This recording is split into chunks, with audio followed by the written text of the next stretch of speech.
High class, welcome to new lecture of structure of atom.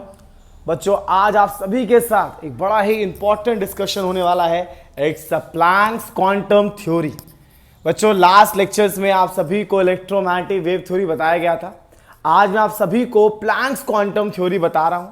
क्या होता है planks और क्या है प्लैंक्स से रिलेटेड कुछ उसके पोस्टुलेट, आज हम उसके बारे में बात करेंगे। बच्चों बेटा, Planck's quantum theory sir Planck's के नाम पे पढ़ा था, उन्होंने ही इसके बारे में बताया था हमें। ठीक है, तो बच्चों क्या कहा था प्लैंक सर ने? उन्होंने कहा कि कोई भी सोर्स है,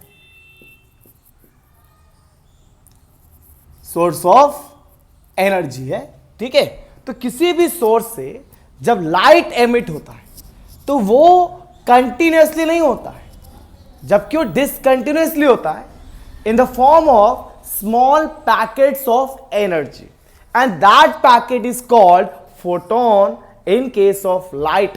ठीक है, क्या बोलते हैं बच्चों उसको? Photon in terms of light, otherwise को बोलते हैं क्वांटा। क्या बोलते हैं? क्वांटा। उन्होंने क्या बोला? किसी भी सोर्स ऑफ एनर्जी से जब लाइट एमिट होता है तो वह लाइट कंटिन्यूअसली ना होके डिसकंटिन्यूअस फ्लो करता है in the small packet of energy, और उस पैकेट ऑफ एनर्जी को उन्होंने क्वांटा का नाम दिया था। किस नाम दिया बच्चों? क्वांटा।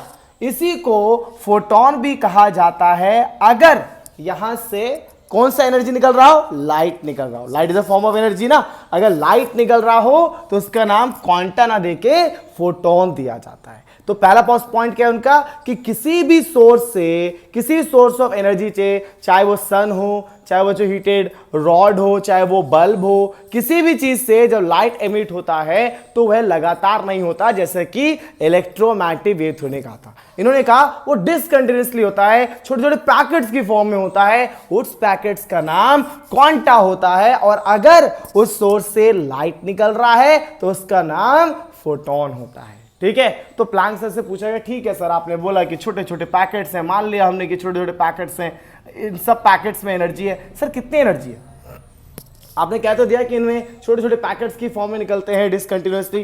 कंटिन्यूअस हो जाओ, ये बीच में कोई गैप नहीं, जैसे वेव होती है ना, कहीं आपको छोटे छोटे गैप नहीं, बिल्कुल वेव जो है आगे स्प्रेड हो जाती है। ये ऐसा नहीं था, ये छोटे छोटे पैकेट्स की फॉर्म में आगे बढ़ता है। उनसे पूछा गया सर ये पैकेट की एनर्जी कितना होगा? तो उन्होंने कहा energy of each packet, her packet का जो एनर्जी होगा वो प्रोपोर्शनल होगा फ्रीक्वेंसी ऑफ सोर्स की।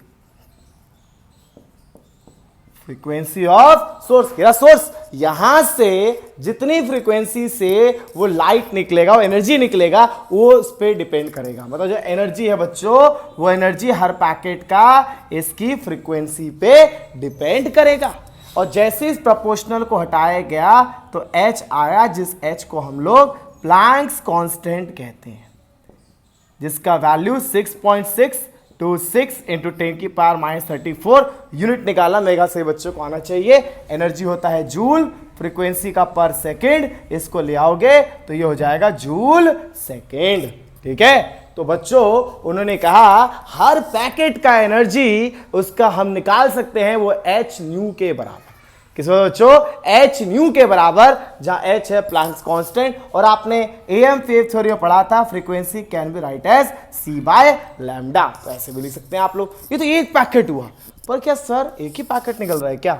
नहीं ना, बहुत सारे पैकेट्स, वहां पे बहुत सारे पैकेट्स हैं। तो बच्चों अगर मैं टोटल एनर्जी की बात करूं, टोटल एनर्जी जो यहां से एमिट हुआ तो वो बराबर हो जाएगा NH न्यू के, जहां N है number of photon, number of packets. मतलब जैसा कि हमारे ईएम वेव थ्योरी ने कहा था कि यहां से जब एनर्जी निकलेगा तो लगातार निकलेगा। उन्होंने कहा नहीं, ये छोटे छोटे पैकेट्स में निकलेगा। हर पैकेट का एनर्जी, इसका एनर्जी h न्यू, इसका एनर्जी h न्यू, इसका एनर्जी h न्यू, इसका एनर्जी h न्यू, ठीक है, इसका एनर्जी h न्यू, सबका एनर्जी h न्यू। सर कितने पैकेट है? n पैकेट है, NH न्यू हो गया। ठीक है, अब बच्चों एक चीज सोचिए कि सोर्स ऑफ एनर्जी, ठीक है, यहां से NH लिख दिया, ठीक है, वो भी ठीक है। अगर मान लीजिए सोर्स का पावर आपको गिवन है, ठीक है, पावर ऑफ सोर्स, तो पावर को आपने छोटी क्लास में एनर्जी अपॉन टाइम लिखा होगा, बिल्कुल लिखा होगा, ठीक है ना। एनर्जी अपॉन टाइम, और एनर्जी को क्या लिख सकते हैं, n h nu upon time, और आप न्यू को क्या लिख सकते हैं, सी बाय लैम्डा, और टी यहां साथ। तो इतने सारे फॉर्मूले जो ड्राइव किए ना बच्चों, इससे क्वेश्चन ये बताऊंगा आपको कि कैसे कैसे क्वेश्चन पूछ सकते हैं। तो प्लैंक सर का कहना क्या है, वो ईएम वेव थ्योरी के अगेंस्ट थे। वो कहते थे क्लासिकल वेव थ्योरी हर जगह एप्लीकेबल नहीं है कि आपका जो एनर्जी निकल रहा है वो कंटिन्यूअसली निकले, जो लाइट एमिट हो रहा है वो कंटिन्यूअसली एमिट हो। उन्होंने कहा ये डिसकंटिन्यूअस होता है, छोटे छोटे पैकेट्स में होता है। सर छोटे पैकेट में क्या बोलूं, फोटोन बोल दे भाई। कब बोलना है, जब वो लाइट हो। अदरवाइज क्या बोलना है, क्वांटा। सर क्वांटा की एनर्जी क्या होती है, एच न्यू होती है। सर एच क्या होता है, प्लैंक्स कांस्टेंट होता है। सर कितने क्वांटा निकलेंगे, एन निकल सकते हैं, एन क्वांटा ले ले तो एन आप जैसे पुट करोगे तो टोटल एनर्जी आपके पास आ जाएगा एन एच न्यू।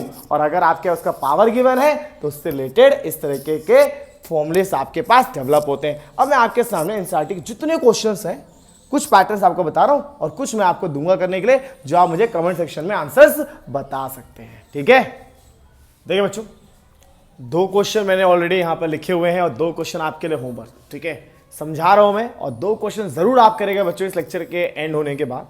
क्या है बच्चों, calculate energy of 1 mole photon. भाई 1 मोल फोटोन मैंने आपको कितने फोटॉन्स हैं वो अवेलेबल है, 6.022 10 की पावर 23 फोटॉन्स हैं, जिनकी फ्रीक्वेंसी इतनी हो। वो कह रहा है क्या एनर्जी होगा 1 मोल फोटोन का जिसका फ्रीक्वेंसी। भाई 1 मोल फोटोन में, 1 फोटोन का एनर्जी पता होता है ना, कितना होता है एनर्जी 1 फोटोन का, एच न्यू।